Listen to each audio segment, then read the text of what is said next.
மிகு மன்ற துணை நாயகரும் கூட உறுப்பினர்கள் அனைவருக்கும் வணக்கம்.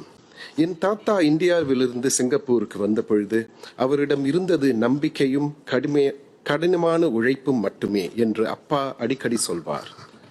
அவர் கட்டுமான தொழிலாளர்களை வேலைக்கு அமர்த்திய ஒப்பந்ததாரர். கடினமான வேலை, ஆனால் ஒரு பொழுதும் குறை சொல்ல மாட்டார். என் அப்பாவுக்கு அவர் கொடுத்த விளக்கம், இன்று நான் பாடுபட்டு உழைக்கிறேன், நாளை நீ நன்றாக வாழ வேண்டும் என்பதற்காக. இது என் குடும்பத்தின் கதை மட்டுமில்லை, பல இந்திய முன்னோர்களின் கதையும் கூட. அவர்கள் தொழிலாளர்களாக, வர்த்தகர்களாக, ஆசிரியர்களாக இங்கு வந்தார்கள். பல சிரமங்களை எதிர்கொண்டார்கள். ஆனால் அதே சமயம் அவர்கள் குடும்பங்களை வளர்த்தெடுத்தார்கள். பள்ளிகள், கோவில்கள், பள்ளிவாசல்கள், தேவாலயங்கள், சமூக அமைப்புகளை நிறுவினார்கள்.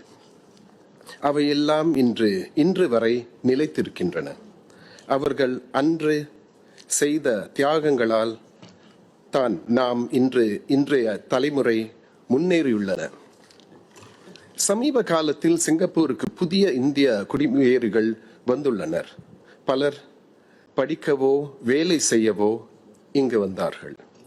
நாளடைவில் அவர்கள் ஊர் திரும்புவோராக இல்லாமல் சிங்கப்பூரை தாங்கள் நிரந்தர இல்லமாக தேர்ந்தெடுத்தனர். அவர்களுடைய கனவுகள் நம் முன்னோர்களுடைய கனவுகளைப் போலதான்.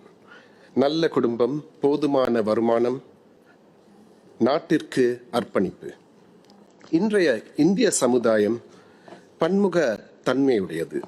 நம் தமிழர்கள், பஞ்சாபிகள், குஜராத்திகள், மலையாளிகள், தெலுங்கர்கள், சிந்திகள் மற்றும் பலர். நாம் இந்தியர்கள், முஸ்லிம்கள், கிறிஸ்துவர்கள், சீக்கியர்கள். ஆனால் எல்லாவற்றுக்கும் மேலாக நாம் சிங்கப்பூரர்கள். எனவே இன்று நான் இங்கு நிற்பது இந்திய சமுதாயத்தின் பிரதிநிதியாக மட்டுமல்ல, சிங்கப்பூர் சமுதாயத்தின் ஒரு அங்கமாகவே நிற்கிறேன்.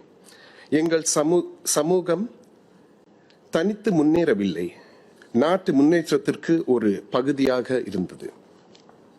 அதைத்தான் இந்திய சமூகத்திற்கும் நாட்டிற்கும் பெருமை சேர்த்த திரு எஸ். ராஜரத்னம் வலியுறுத்தியுள்ளார். எந்த ஒரு சமூகமும் தன் பாரம்பரியத்தை மட்டுமே கட்டி காக்காமல் ஒன்றுபட்ட சிங்கப்பூரை உருவாக்க வேண்டும் என்று கூறினார். இந்த வார்த்தைகள் நமக்கு வேத வாக்கு.